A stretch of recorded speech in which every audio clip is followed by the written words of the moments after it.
¿Cuál es la pesadilla más horrible que has tenido? Esa que te ha hecho despertar agradeciéndole al cielo que solo se trató de un terrible sueño. Tal vez alguna que involucraba a tu familia.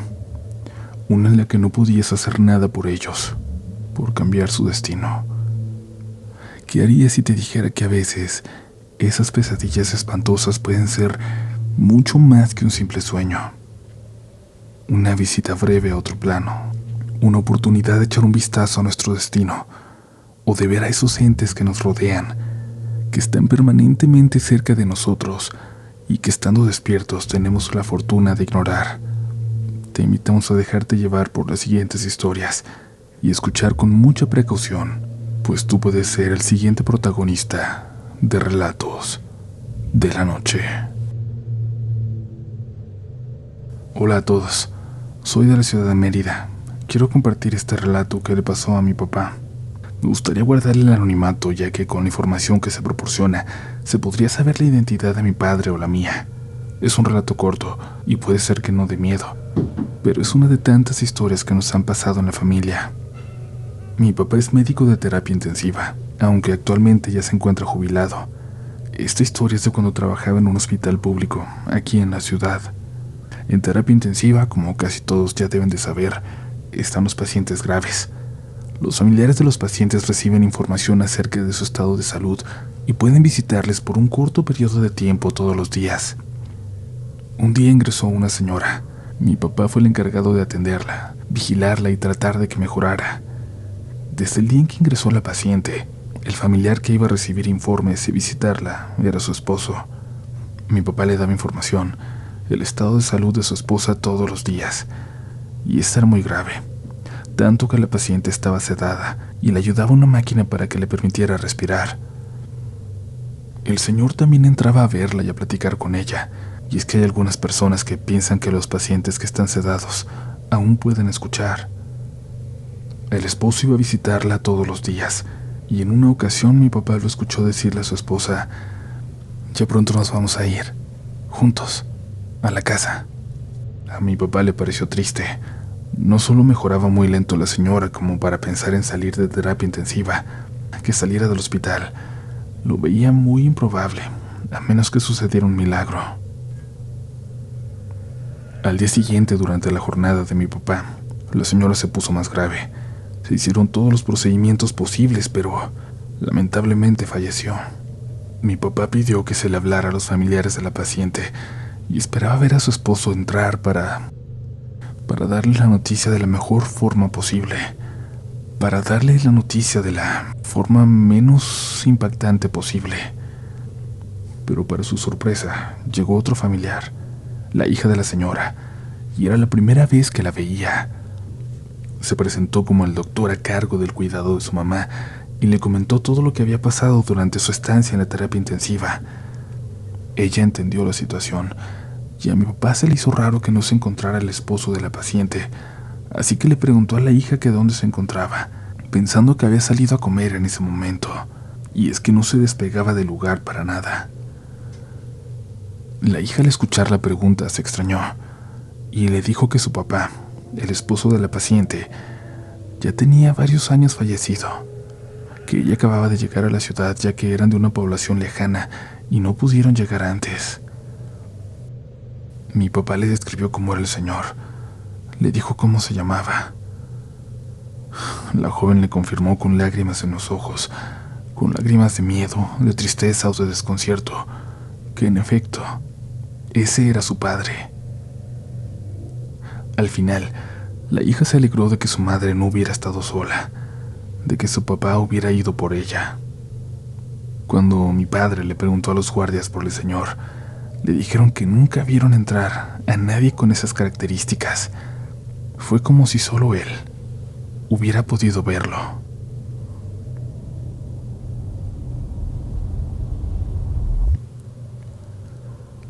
Buenas noches, comunidad.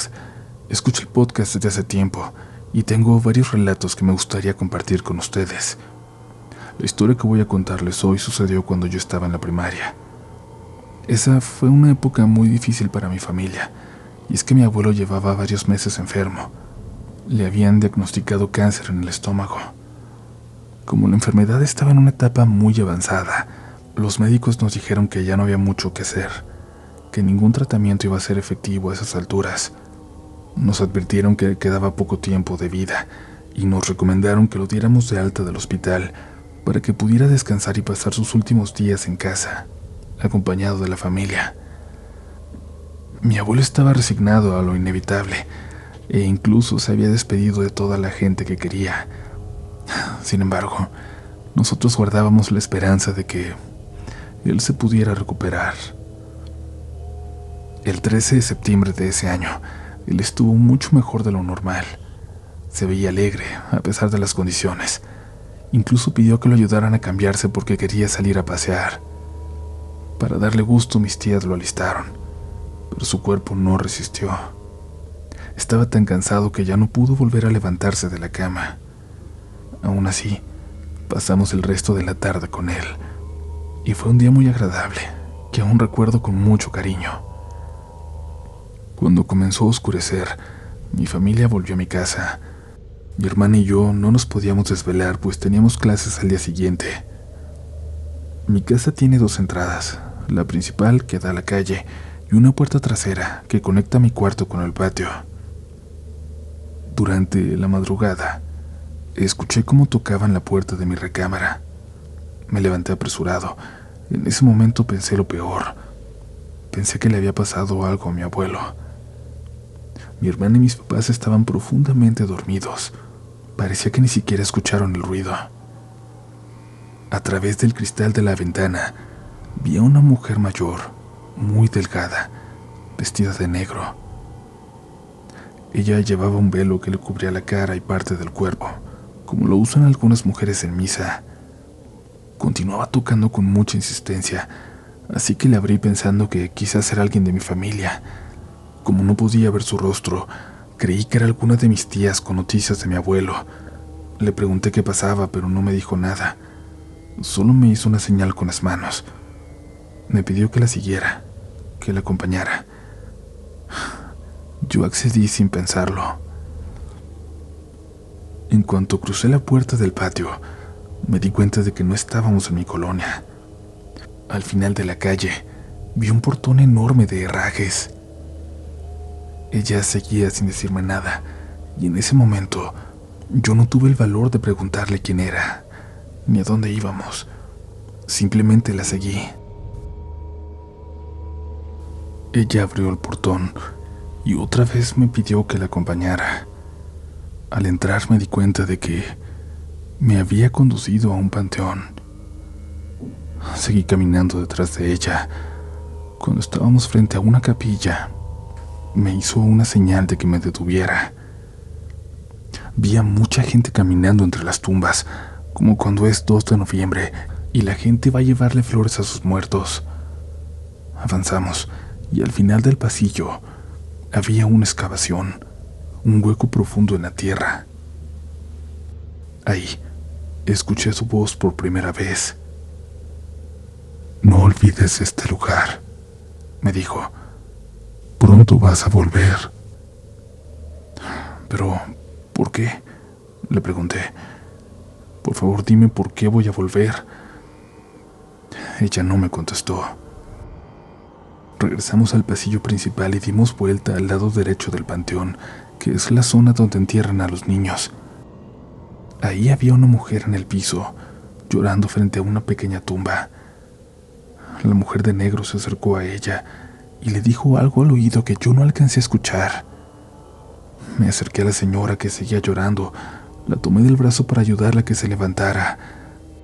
Su piel estaba fría. Cuando la toqué me di cuenta de lo delgada que estaba, prácticamente en los huesos. Ella apartó mi mano inmediatamente. La mujer de negro metió su mano a la bolsa del vestido, de donde sacó un polvo oscuro, parecido a la ceniza, que echó sobre la tumba. Unos minutos después, la tierra comenzó a removerse como si estuviera temblando. Algo intentaba salir del suelo. Vi unas manitas moradas que luchaban para salir a la superficie. Era un niño muy pequeño, de 1 o 2 años máximo. Estaba cubierto de tierra y de su carita salían gusanos y otros insectos. La piel se le estaba cayendo a pedazos. Su rostro estaba lleno de cicatrices. Parecía que su cuerpo se había quemado en un incendio. La mujer, su madre, enseguida se acercó a él. Lo abrazó, lo apretó contra su cuerpo, como si no quisiera soltarlo nunca. Comenzó a llorar de alegría por haber recuperado a su bebé. Yo quise huir, pero la mujer de negro no me lo permitió. Me sostuvo fuertemente para que no me fuera. «Todavía no», me dijo. «Aún tenemos asuntos pendientes tú y yo». La señora tomó a su hijo en sus brazos y caminó al otro lado del panteón, donde se encontraban los adultos. Se sentó en una tumba y comenzó a hablarle al hombre que estaba enterrado ahí. Le contó que habían recuperado a su hijo. Se acercó luego a la mujer de negro y le pidió que le devolviera a su esposo, pero ésta se negó. La mujer se puso de rodillas, le suplicó que le dejara recuperar a su familia. «Ya no tienes nada que ofrecerme», le dijo. «No tienes nada. Me diste todo a cambio de tu hijo». Al decir esto, la mujer de negro comenzó a reírse tan fuerte que todos los seres que estaban en el panteón voltearon a vernos. La madre del niño le pedía que tuviera compasión por ella, que le permitiera tener a su familia cerca, pero ella volvió a burlarse. Parecía que disfrutaba del dolor. «Es momento de pagar», le dijo, y tocó la cabeza del niño, que al instante se convirtió en un esqueleto. El resto de su cuerpo se desintegró y solo quedaron sus huesos. Sentí tanto miedo que me fui huyendo. Sin embargo, no podía abrir el portón para irme. Le pedí a un hombre que me ayudara, pero cuando hicimos contacto visual, me di cuenta de que él no estaba vivo, al igual que toda la gente que andaba vagando entre las tumbas.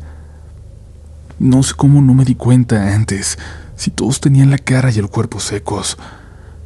La señora de negro llegó y empujó la puerta para que pudiéramos salir del panteón. Ella comenzó a hablarme de mi abuelo. Me dijo que le quedaba poco tiempo antes de irse y que, si se lo pedía, ella iba a ayudarme a que volviera. En ese momento yo no podía hablar. Solo moví la cabeza para decirle que no quería nada de ella. Me dijo que volvería después para ver si había cambiado de opinión. Antes de irse, me dejó frente a la puerta de mi recámara y yo solo intenté convencerme de que todo había sido un mal sueño. Cerca de las 3 o 4 de la mañana, escuché otra voz, la voz de mi abuelito. Me levanté y lo vi a través de la ventana. Era él. Se veía exactamente como yo lo recordaba antes de que esa enfermedad lo consumiera. Le sonreí. Él me devolvió la sonrisa. «Te quiero mucho», le dije. Él levantó la mano para despedirse de mí y luego subió a su camioneta. Cuando se fue, regresé a mi cama. No pude volver a dormirme. Intenté procesar todo lo que vi esa noche. No lograba entender bien qué diablos había pasado, pero algo dentro de mí me decía que era el final, que había llegado el momento para el que nos habíamos estado preparando, pero yo no estaba listo. Nunca lo iba a estar. Comencé a llorar. Escuché cómo sonaba el teléfono. Contestó mi papá. Rápidamente despertó a mi mamá y a mi hermana. Entró a mi cuarto para despertarme a mí también. Ni siquiera me preguntó por qué estaba llorando. Creo que era evidente el motivo. «Es tu abuelo», me dijo. «Pidió vernos». En ese momento fui incapaz de contar lo que había pasado. Mis papás fueron a la casa de mi abuelo y me pidieron que me quedara cuidando de mi hermana. Por la mañana mi mamá entró a mi cuarto, me ayudó a cambiarme y me trenzó el cabello. «Tu abuelo preguntó por ti», me dijo. «Quiere verte. Te estuvo buscando toda la noche». Acordamos en que yo iría a verlo después de clases. Cuando íbamos caminando a la escuela, yo vi, al otro lado de la calle, a la mujer de negro. Llevaba el bebé de la otra señora en los brazos. «Mamá, esa viejita nos está siguiendo», le dije. Mi mamá respondió que no veía a nadie. Me pidió que dejara de jugar y que me apurara porque ella tenía cosas que hacer. Mi hermana se acercó a mí y me dijo: «Yo también la veo». Apretamos muy fuerte la mano de mi mamá. Mi escuela tenía reglas de seguridad muy estrictas que prohibían que cualquier adulto que no fuera maestro estuviera en el plantel. Sin embargo, la mujer de negro estaba ahí, escondida entre los árboles, mirándome fijamente. Cuando yo volteaba a verla, ella me sonreía. A la hora de la salida, mis primos mayores fueron por mí y por mi hermana para irnos juntos a casa de mis abuelos, como de costumbre. En el camino les pregunté qué había pasado en la noche. Ellos me dijeron que no sabían, que sus papás no querían decirles, pero que durante la madrugada habían ido muchas personas a visitar a mi abuelo, seguramente para despedirse de él. Cuando llegamos, vimos estacionada una camioneta que había mandado a la funeraria para recoger el cuerpo de mi abuelo. Comencé a llorar. Hoy en día, todavía me duele esa partida. Su muerte sigue siendo uno de los eventos más dolorosos de mi vida. En mi pueblo aún se conserva la costumbre de llevar cargando el ataúd al panteón y que todos los seres queridos del difunto participen en la procesión. Mientras caminaba, vi a la mujer de negro. Había ido a buscarme. Reconocí las calles. Hicimos exactamente el mismo recorrido que yo había hecho con esa señora. En ese momento entendí quién era esa mujer y por qué fue a verme. Nos detuvimos frente a la excavación que yo había visto antes. Ahora entendía las palabras de esa mujer. Recordé la oferta que me hizo. Mi abuelo era una persona muy querida por toda la comunidad. Había tanta gente en su entierro que mis papás no se dieron cuenta de que yo me escapé para buscar la tumba del niño, la que había visto en aquella madrugada. La encontré. Era la misma de donde vi salir aquel bebé. La tierra incluso se veía floja, como si la acabaran de remover. Salí corriendo hacia donde estaba mi familia y abracé muy fuerte a mi abuela. Ella me devolvió el abrazo. Hasta el día de hoy, sigo viendo a esa mujer de negro, ahora que sé muy bien quién es. No le temo. Sin embargo, sus visitas siempre son muy inquietantes, desagradables. Espero que pronto deje de molestarme.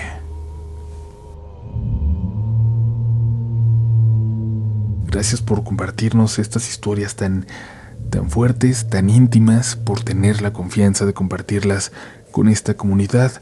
Y gracias a ti que estás escuchando, por seguir por acá. Recuerda suscribirte a nuestro canal y activar las notificaciones para que no te pierdas ni una sola nueva historia. Y también, si así lo quieres, puedes seguirnos en nuestras redes sociales, donde nos vas a encontrar como RDLN Oficial. Esperamos que sigas disfrutando de este episodio, que ya no detenemos más. Mi nombre es Uriel Reyes, y tú tienes por escuchar más relatos esta noche. Buenas noches, Uriel. Buenas noches, comunidad. Mi pareja y yo te seguimos desde hace un par de años, y por fin me he decidido a contar lo que me pasó. Espero no aburrirles. Como muchos otros en esta comunidad, yo siempre me he considerado escéptico. No soy creyente de ninguna religión. Considero la suerte una serie de factores que tienen más que ver con probabilidad y estadística.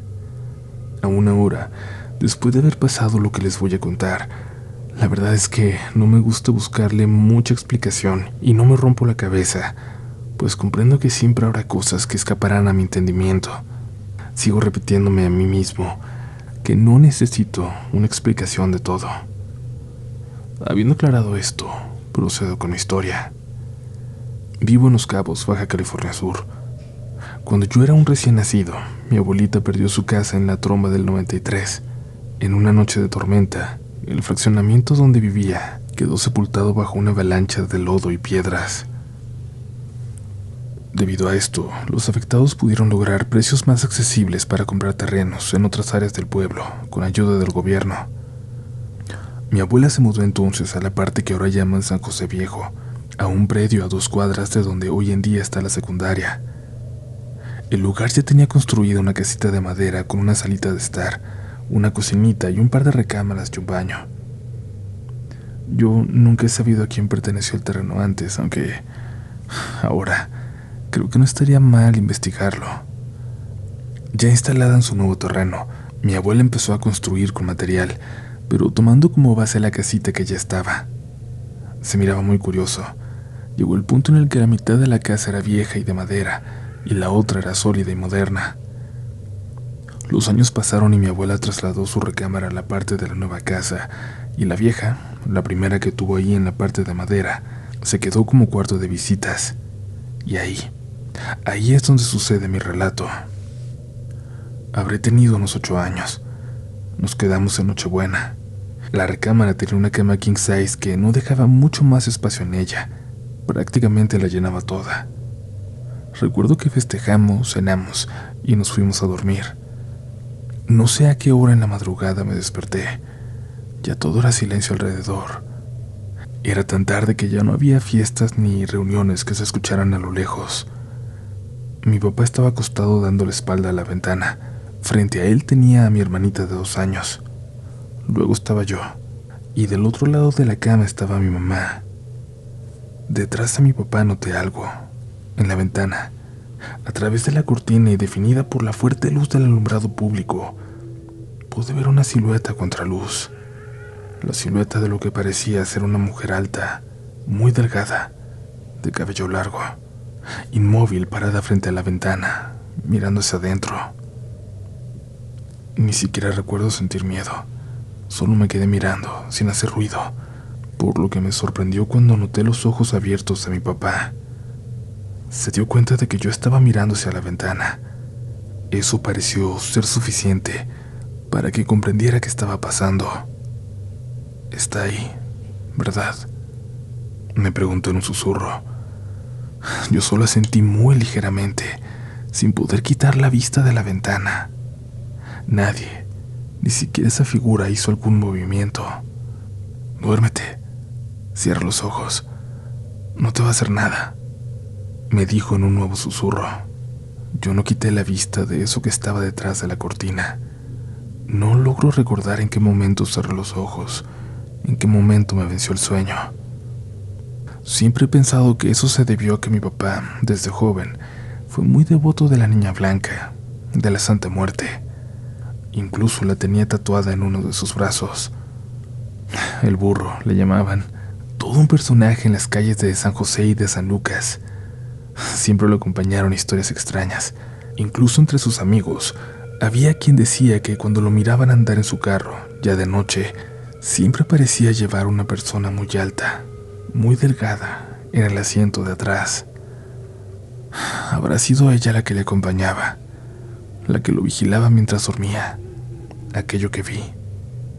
Desgraciadamente es algo que nunca pude preguntarle, ya que él falleció en un muy extraño accidente en carretera, cuando yo apenas entraba en la adolescencia.